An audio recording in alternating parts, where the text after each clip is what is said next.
I don't even like wine, but guess what? You're gonna like it. I need some cheese. What's up, guys? This is Barnabas, aka Mac and Cheese, bringing you a game of Search and Destroy on Underground. Search and Destroy is a game type that people try and shy away from or are scared of. So I thought I would do a video on it, just because there's a lot to be learned from playing Search and Destroy for just basic gameplay. But first, I want to give a quick shout out to the Brotherhood of Valor clan. They contacted me recently asking if I would mind if they use some of my footage for some stuff. For their own clan, and I thought that was really nice that they even asked, so I want to give them a quick shout out. But yeah, back to Search and Destroy.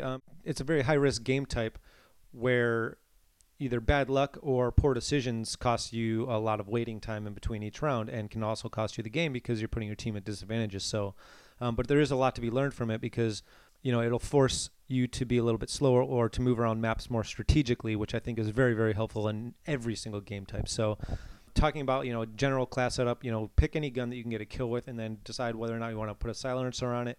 Silencer is obviously going to drop off the range and distance that you're going to need to be from your enemies before you can get a kill, but it's also going to add the element of stealthiness to you. So that's up to you, personal preference. I like to then go with Recon Pro because it'll paint enemies on the map for me and my team. And any type of intel or information is going to be extremely helpful for me and my teammates going into these, especially since you only get one life per round. I think I'm using sleight of hand this time around, but Recon Pro is what I have at the moment, and that's what I'm going to stick with. Assassin Pro I like because it doesn't put a name tag over my name, and Ninja or Stalker is my third choice for my perk. Basically Ninja if I want to sound whore and be really, really quiet, or Stalker if I want to move around a little bit more quickly and not have to worry about clipping claymores and bouncing betties and things like that. So let's just get into the gameplay really quick and stop my yapping. Right off the bat, I'm going to rush towards the middle of the map because I don't really know where people are going to go. So I'm going to try and set up. But what you'll notice here is I'm not breaking the glass. I'm going to check all these little nooks and crannies, but I'm not going to break the glass because that's going to alert them to my position potentially.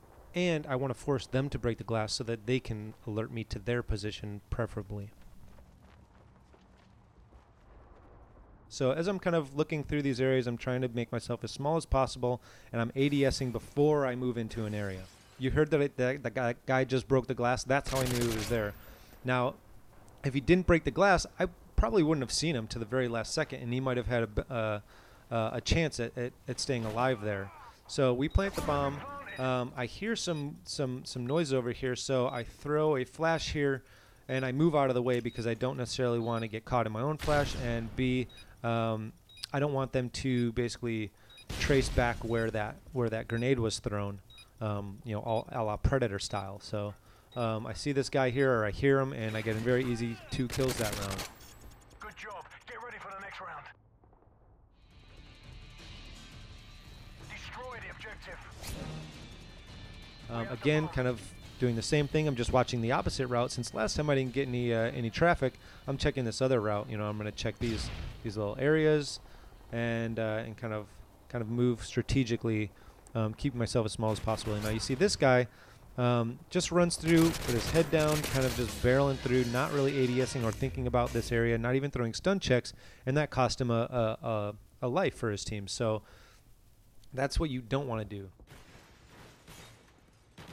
Now in this position, I see that my buddy goes down. I get a hit marker, I get a hit on this guy, and then I don't go chasing waterfalls. I think about, okay, I'm going to wait for him to jump back down and run after me because he knows he got a hit marker. He knows I'm over here somewhere.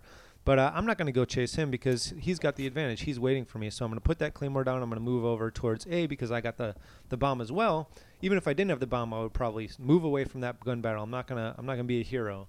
Now, as I push into the A bomb area, I check the area first. I don't just go in for the plant. Now that I see that there's nobody here, it's pretty safe to plant. Now I'm going to wait until at least I'm halfway through that animation. I can get my gun up faster before I push out of where I just placed the bomb. So I call in the UAV because I know that I'm the last person left, and I know that there's either 1 or 2 more guys left. I'm not sure, so I'm going to basically at this point check there. I see that they have 3 guys down. Basically, if there's dog tags next to their name, they're down. And now I'm going to try and go somewhere to be a little bit less predictable. This guy, makes a huge mistake by just running towards the bomb. He doesn't check the area at all, doesn't move through strategically, just runs directly to the bomb, and he gets killed very, very easily. So obviously, always check your corners, always check the area if you have time.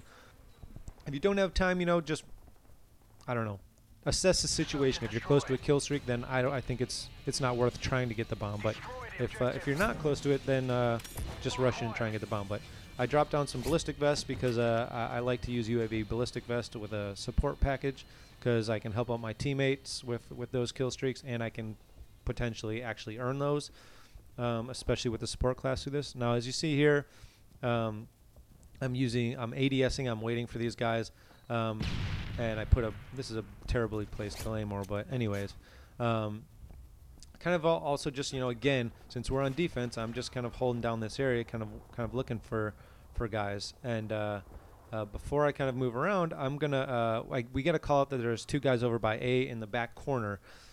So I misunderstood that and thought that he was up top. So I throw some claymore or some flashes just to see if I get a hit mark over there, just to kind of gauge where he might be.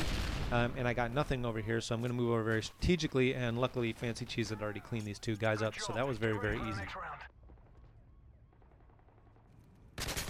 See that? Fancy Cheese doing a little show-off action here? Not really, but really good shots. But yeah, once you get hit markers in general areas, you don't have to go chasing waterfalls. You don't have to follow guys. Be unpredictable. If you're unpredictable, then you're going to have the advantage when you get into the gun battle. Into the gun battle, because they're going to run to a very specific spot that they think you might be, or where most people typically are. So try and be unpredictable. Here, I'm trying to be a little unpredictable, and I'm trying to rush in a little bit because the last 2 times have been very defensive. So I know that we were kind of holding down this area, so I'm going to kind of rush in here as quickly as I can. And so I know that this left-hand side is clear, right? Now, as I move over here, instead of just going directly across the screen and going to the other side, I go around the back side of this to kind of check that area before moving around. I see that there's nobody kind of waiting up here. Sometimes people like to camp up there and just wait for people to push into their spawn. And I take a route that they might take at the beginning of the map. Luckily, I catch a guy right here and get a very, very easy kill. And at the end of this, coming up in a second here, there's another guy he's not moving around the map strategically. He's just running around aimlessly, and I'm ADSing, so I have the advantage, and I get a very, very easy kill, and we take the win that round. So yeah, guys, a lot of things to kind of be learned here that you can learn from Search and Destroy. Just slow your roll. Move around strategically, working your way strategically, using kill streaks that are beneficial, that help your team out. And yeah, don't be afraid of Search and Destroy. It's definitely a fun game type, and it can definitely help your gameplay. So hope you got something out of this video. Like, subscribe, and let me know. And I will see you guys next time. Thanks for watching.